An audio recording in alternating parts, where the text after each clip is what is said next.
ਸੋ ਤੁਹਾਡਾ ਸਵਾਗਤ ਹੈ YouTube ਚੈਨਲ 'ਤੇ। ਚੈਨਲ ਨੂੰ ਸਬਸਕ੍ਰਾਈਬ ਜ਼ਰੂਰ ਕਰ ਲਓ, ਵੀਡੀਓ ਲਾਈਕ ਕਰਦੇ ਕਰੋ, ਸ਼ੇਅਰ ਕਰਦੇ ਕਰੋ। ਅੱਜ ਜਿਹੜੀ ਲਿਸਨਿੰਗ ਆ ਇਸ ਦੇ ਵਿੱਚ 1 to 10 ਤੱਕ ਜਿਹੜੇ ਕੁਐਸਚਨਸ ਆ ਇਹ ਸਾਰੇ ਬਲੈਂਕਸ ਆ ਅਤੇ ਇਹਨਾਂ ਦੇ ਆਨਸਰ ਓਨਲੀ 1 ਵਰਡ ਔਰ ਨੰਬਰ ਦੇਣੇ ਆ। ਅਤੇ ਨੈਕਸਟ ਜਿਹੜੇ ਕੁਐਸਚਨਸ ਆ ਪਾਰਟ 2 ਇਹਦੇ ਵਿੱਚ 11 ਤੋਂ ਲੈ ਕੇ 14 ਤੱਕ MCQ ਆ। ਅਤੇ ਨੈਕਸਟ ਜਿਹੜੇ ਕੁਐਸਚਨਸ ਆ 15 ਤੋਂ ਲੈ ਕੇ 20 ਤੱਕ ਇਹ ਮੈਪ ਆ ਅਤੇ ਇਹਦੇ ਵਿੱਚ A ਤੋਂ ਲੈ ਕੇ I ਤੱਕ ਲੋਕੇਸ਼ਨ ਦਿੱਤੀਆਂ ਹੋਈਆਂ, ਇਨਫੋਰਮੇਸ਼ਨ ਮੈਚ ਕਰਕੇ ਫਿਲ ਕਰਨੀ ਹੈ। ਨੈਕਸਟ ਜਿਹੜੇ ਕੁਐਸਚਨਸ ਆ 21 ਤੋਂ ਲੈ ਕੇ 24 ਤੱਕ ਬਲੈਂਕਸ ਆ, ਇਹਨਾਂ ਦੇ ਆਨਸਰ ਓਨਲੀ 1 ਵਰਡ ਦੇਣੇ ਆ ਅਤੇ ਟੇਬਲ ਬਣਿਆ ਹੋਇਆ ਹੈ। ਅਤੇ ਨੈਕਸਟ ਜਿਹੜੇ ਕੁਐਸਚਨਸ ਆ 25 ਤੋਂ ਲੈ ਕੇ 30 ਤੱਕ ਮੈਚ ਦੀ ਇਨਫੋਰਮੇਸ਼ਨ ਟਾਈਪ ਆ। ਅਤੇ ਨੈਕਸਟ ਕੁਐਸਚਨ ਜਿਹੜੇ ਆ 31 ਤੋਂ ਲੈ ਕੇ 40 ਤੱਕ ਬਲੈਂਕਸ ਆ ਅਤੇ ਇਹਨਾਂ ਦੇ ਆਨਸਰ ਓਨਲੀ 1 ਵਰਡ ਦੇਣੇ ਆ। ਅਤੇ ਚੈਨਲ ਨੂੰ ਸਬਸਕ੍ਰਾਈਬ ਜ਼ਰੂਰ ਕਰ ਲਓ, ਵੀਡੀਓ ਲਾਈਕ ਕਰਦੇ ਕਰੋ, ਸ਼ੇਅਰ ਕਰਦੇ ਕਰੋ। ਅਤੇ ਹੁਣ ਆਪਾਂ ਲਿਸਨਿੰਗ ਜਿਹੜੀ ਸਟਾਰਟ ਕਰਦੇ ਹਾਂ।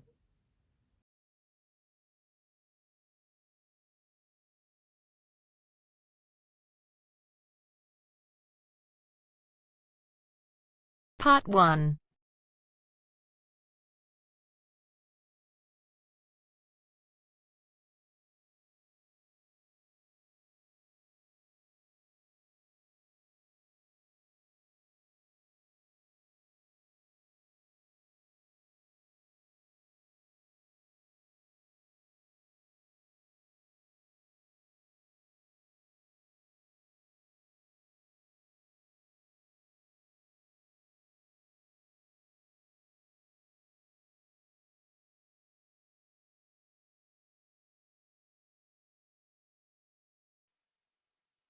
You will hear a number of different recordings, and you will have to answer questions on what you hear.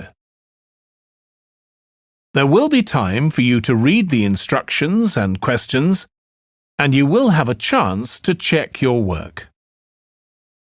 All the recordings will be played once only.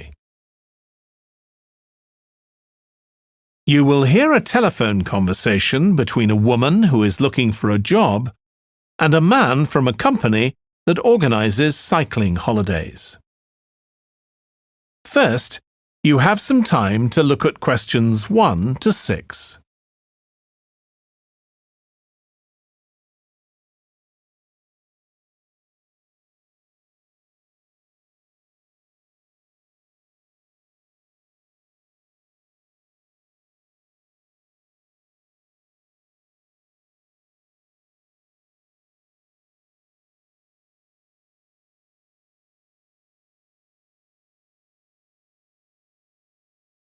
Now we shall begin. You should answer the questions as you listen because you will not hear the recording a second time. Listen carefully and answer questions 1 to 6. Hello, Pembroke Cycling Holidays. Bob speaking. Oh, hello. I've seen your advert for people to lead cycle trips. Are you the right person to speak to? Yes, I am. Could I have your name, please? It's Margaret Smith. Are you looking for a permanent job, Margaret? No, temporary. I've got a permanent job starting in a few months' time, and I want to do something else until then. What work do you do? This will probably sound crazy. I used to be a lawyer, and then I made a complete career change, and I'm going to be a doctor. I've just finished my training. Right. And have you had any experience of leading cycle trips? Yes, I've led several bike tours in Africa. The trip to India that I had arranged to lead next month has now been cancelled. So when I saw you were advertising for tour leaders, I decided to apply. OK. Now, we normally have 2 or 3 leaders on a trip, depending on the size of the group. Some tours are for very experienced cyclists, but we've got a tour coming up soon in Spain, which is proving so popular we need an additional leader. It's a cycling holiday for families. Would that suit you? It certainly would. I enjoy working with children, and I probably need some more experience before I go on a really challenging trip. That tour includes several teenagers. Have you worked with that age group before? Yes, I'm a volunteer worker in a youth club where I help people to improve their cycling skills. Before that, I helped out in a cycling club where I taught beginners. Well, that's great. Now, the trip I mentioned is just for a fortnight, but there might be the possibility of leading other tours after that. Would that fit in with your plans? That'd be fine. I'll be free for 5 months. My job is due to start on October the 2nd, and I'm available from May the 1st until late September. Good. Now, is there anything I need to know about the food you eat? We usually have 1 or 2 people in the group who don't eat meat, or have some sort of food allergy, so we're always very careful about that. Yes, I'm allergic to cheese. Would that be a problem? No. As long as we have enough notice, we can deal with that. That's great. Before you hear the rest of the conversation, you have some time to look at questions 7 to 10.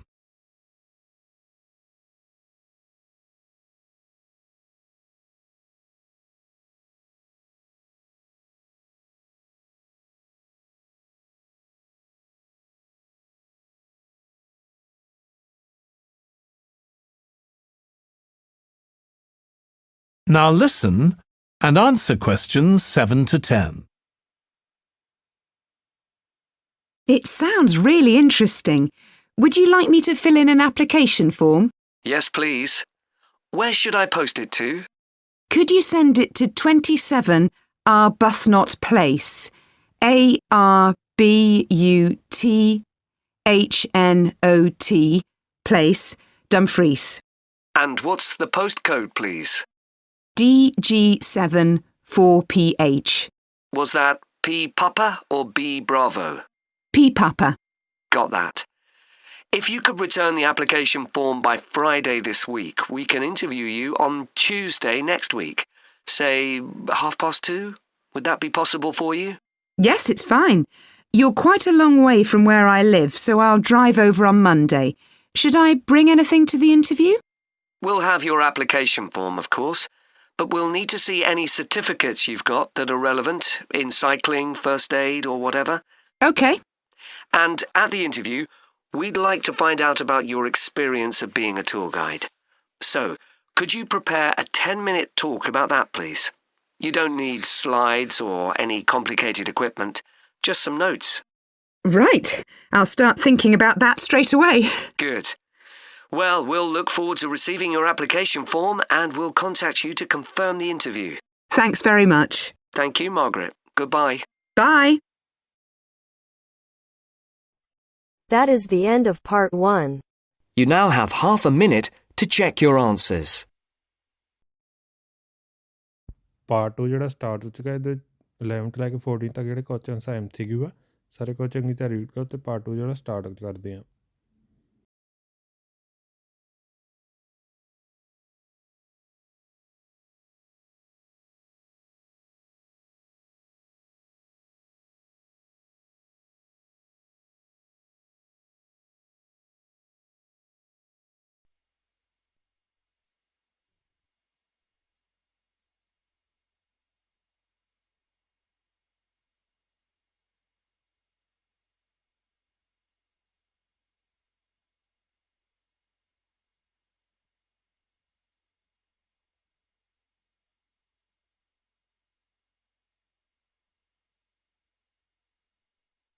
Now turns to part 2.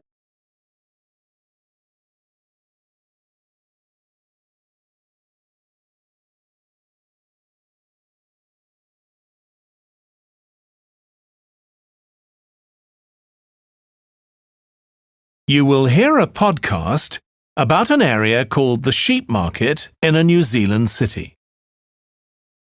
First, you have some time to look at questions 11 to 14.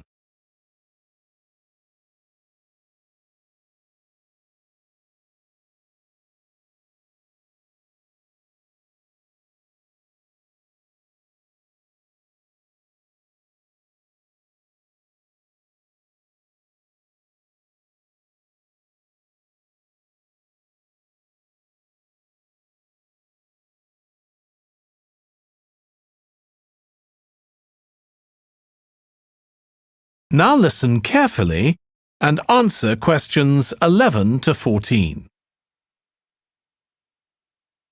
Welcome to this podcast about the sheep market, which is one of the oldest parts of the city. As its name suggests, there was originally a market here where farmers brought their sheep, but now it's been redeveloped into a buzzing, vibrant area of the city, which is also home to one of the city's fastest growing communities. The nearby university has always meant the area's popular with students who come in to enjoy the lively nightlife, but now graduates embarking on careers in the worlds of fashion and design are buying up the new apartments recently built here to replace the small houses where the market workers used to live.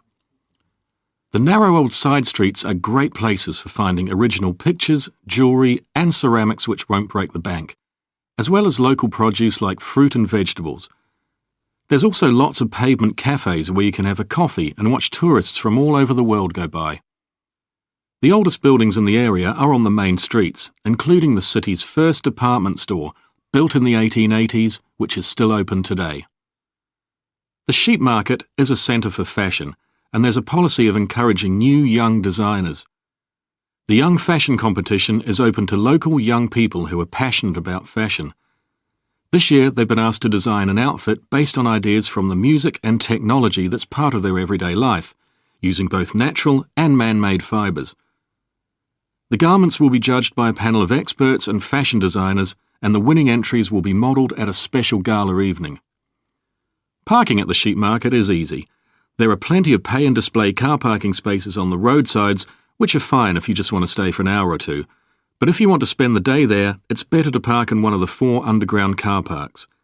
It's not expensive, and if you can present a receipt from one of the local stores, you'll not be charged at all.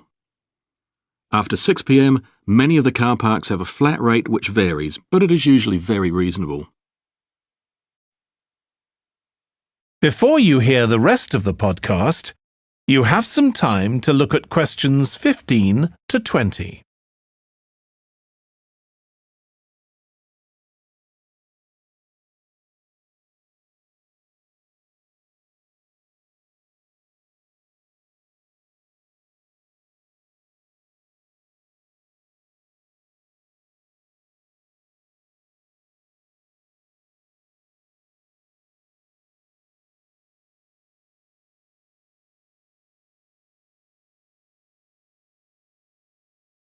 Now listen and answer questions 15 to 20.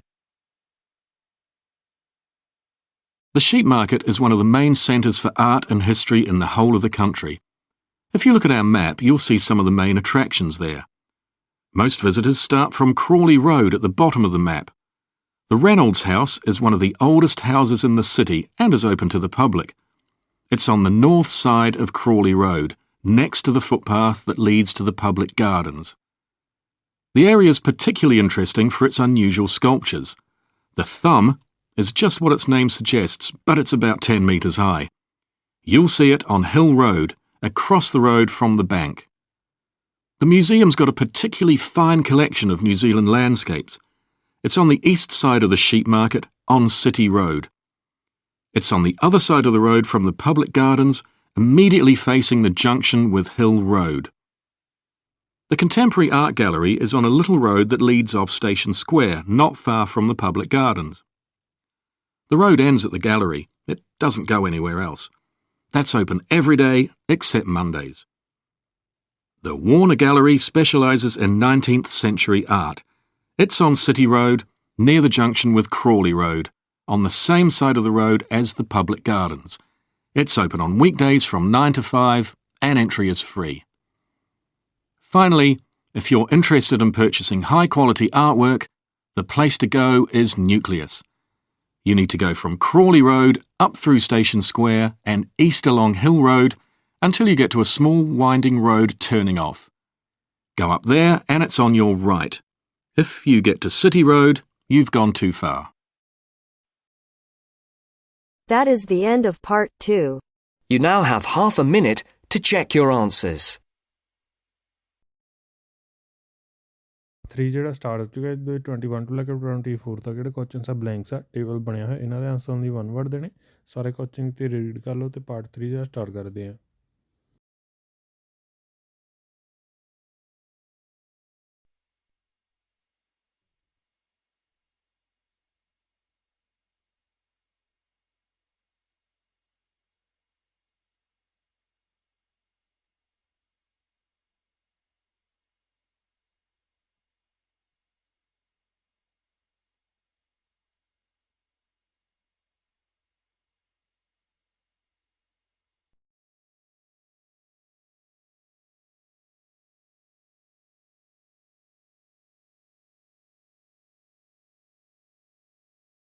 Now turns to part 3. Part 3. You will hear two students, Katie and Joe, discussing a presentation in their film studies course. First, you have some time to look at questions 21 to 24.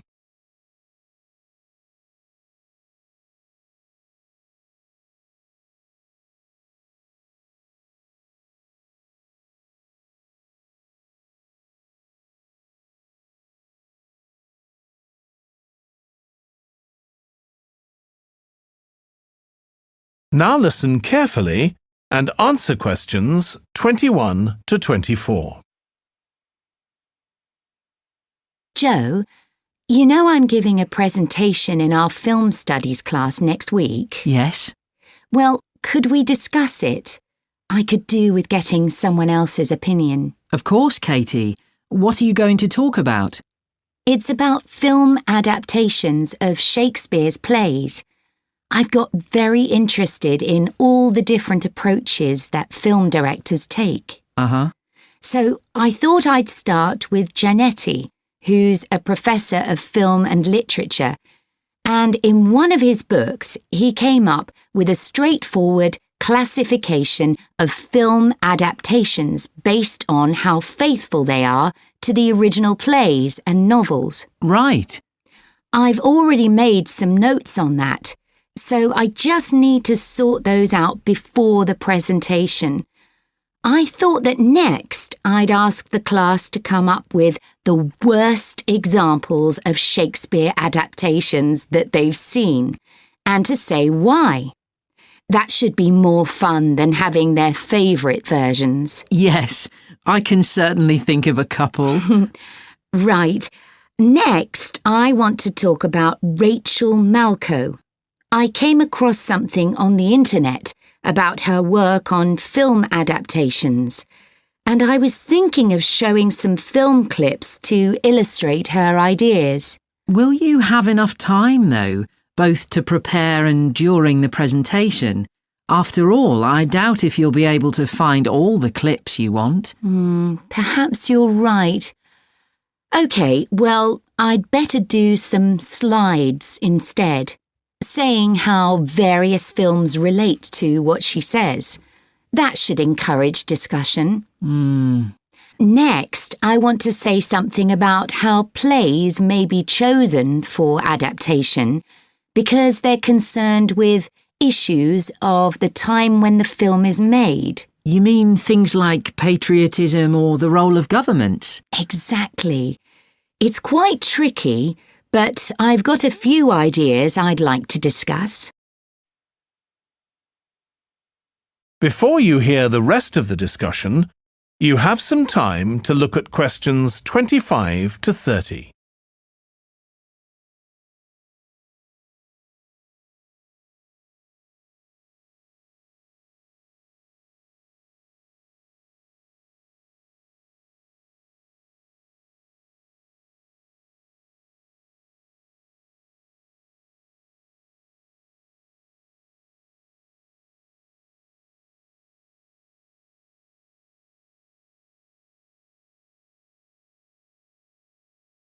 Now listen and answer questions 25 to 30. And finally, I want to talk about a few adaptations that I think illustrate a range of approaches and make some comments on them. Do you know the Japanese film Ran? I haven't seen it. It was based on Shakespeare's King Lear, wasn't it? That's right. It was a very loose adaptation, using the same situation and story, but moving it to 16th century Japan instead of 16th century Britain. So, for example, the king's daughters become sons, because in Japanese culture at that time, women couldn't succeed to the throne. OK. I hope you're going to talk about the 1993 film of Much Ado About Nothing. I think that's one of the best Shakespeare films. It really brings the play to life, doesn't it? Yes, I agree. And I think filming it in Italy, where the play is set, makes you see what life was like at the time of the play. Absolutely. Right, what's next? Next, I thought Romeo and Juliet, the 1996 film, which moves the action into the present day. Yes, it worked really well, I thought, changing the two feuding families in the original to two competing business empires, even though they're speaking in the English of the original play. You'd expect it would sound really bizarre, but I found I soon got used to it. Me too. Then I thought I'd include a real Hollywood film, one that's intended to appeal to a mass commercial audience. There must be quite a number of those. Yes, but I've picked the 1996 film of Hamlet. It included every line of the text, but it's more like a typical action hero movie. There are loads of special effects, but no unifying interpretation of the play. All show and no substance. Exactly. Then there's Prospero's books, based on The Tempest. That was really innovative from a stylistic point of view. Didn't it include dance and singing and animation as well as live actors? Yes, it did. I also want to mention Looking for Richard. Did you ever see it? No, but I've read about it. It was a blend of a documentary with a few scenes from Richard III, wasn't it? That's right. It's more a way of looking into how people nowadays connect with the playwright. The play is really just the starting point. And that'll be where I finish. Well, it sounds as though it'll be very interesting.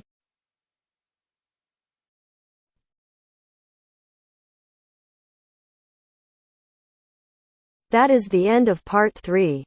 You now have half a minute to check your answers.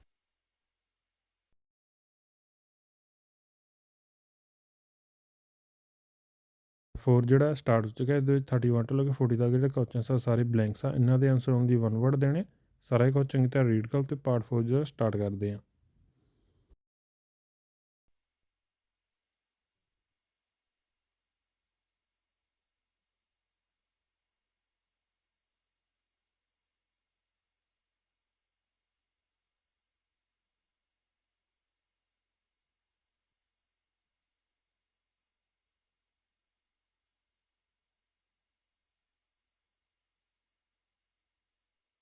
Now turns to part 4. Part 4.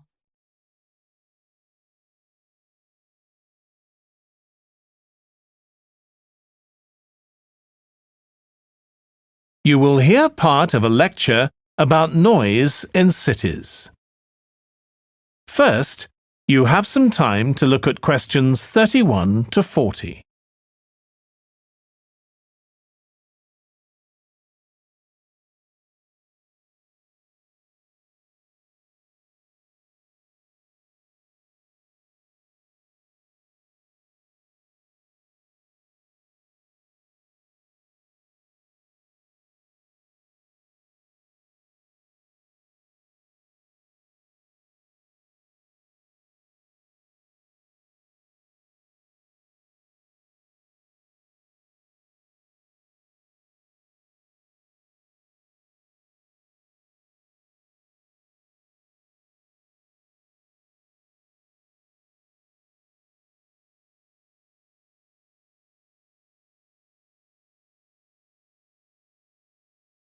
Now listen carefully and answer questions 31 to 40.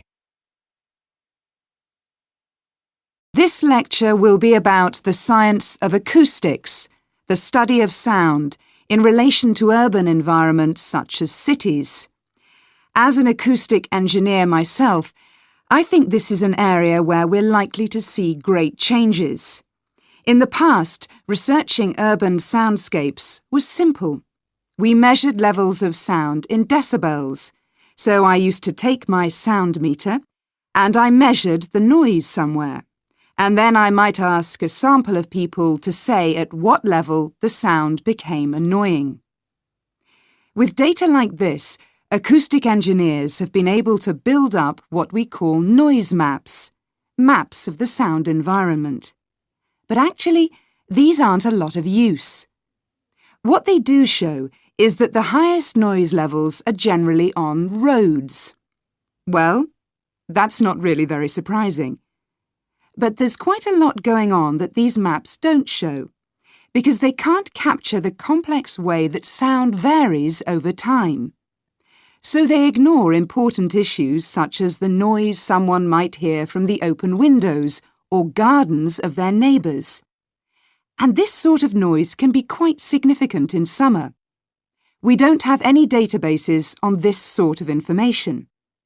As well as that, these records of sound levels take no account of the fact that people vary in their perceptions of noise. So someone like me with years of working in acoustics might be very different from you in that regard. But anyway, even though these noise maps are fairly crude, they've been useful in providing information and raising awareness that noise matters. We need to deal with it, and so it's a political matter. And that's important. We need rules and regulations because noise can cause all sorts of problems. Those of you who are city dwellers know that things go on 24 hours a day, so city dwellers often suffer from interrupted sleep.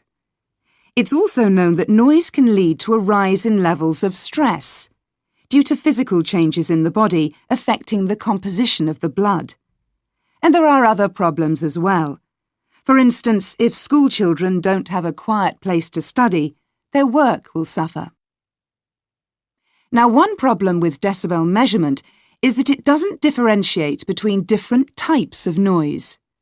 Some types of sounds that most people would probably think of as nice and relaxing might well score quite highly in decibel levels. Think of the sound made by a fountain in a town square, for example. That's not necessarily something that we'd want to control or reduce. So maybe researchers should consider these sorts of sounds in urban design.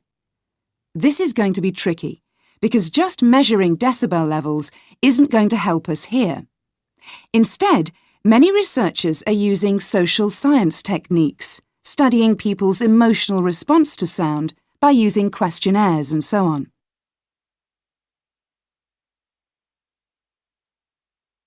So what exactly do people want to hear in an urban environment? Some recent interdisciplinary research has come out with results that at first sight seem contradictory. A city needs to have a sense of activity, so it needs to be lively, with sounds like the clack of high heels on a pavement or the hiss of a coffee machine. But these mustn't be too intrusive, because at the same time we need to be able to relax. One of the major problems in achieving this will be getting architects and town planners to use the research. Apart from studying the basics of acoustics, these people receive very little training in this area. But in fact, they should be regarding sound as an opportunity to add to the experience of urban living, whereas at present they tend to see it as something to be avoided or reduced as far as possible, or something that's just a job for engineers, like the street drainage system. What's needed is for noise in cities to be regarded as an aesthetic quality, as something that has the qualities of an art form. If we acknowledge this, then we urgently need to know what governs it and how designers can work with it. We need to develop a complex understanding of many factors. What is the relationship between sound and culture? What can we learn from disciplines such as psychology about the way that sound interacts with human development and social relationships, and the way that sound affects our thoughts and feelings? Can we learn anything from physics about the nature of sound itself? Today's powerful technologies can also help us. To show us their ideas and help us to imagine the effect their buildings will have, architects and town planners already use virtual reality, but these programs are silent. In the future, such programs could use realistic sounds, meaning that soundscapes could be explored before being built. So hopefully, Using the best technology we can lay our hands on, the city of the future will be a pleasure to the ears as well as the eyes. That is the end of part 4. You now have half a minute to check your answers.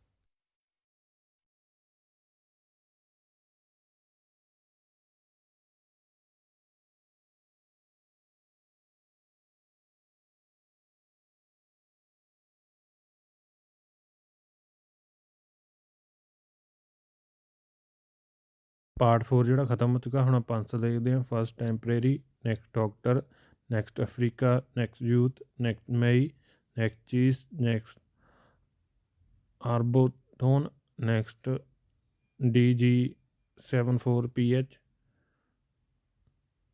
next Thursday next talk next A next C next B next B next H next C next F next G next I next B next classification next rust next slides next issues next F next A next E next C next G next B next gardens next political next work next fountain next social next lively next training next culture next nature next silent channel में subscribe जरूर कर लो video like कर दे करो share कर दे करो thank you for watching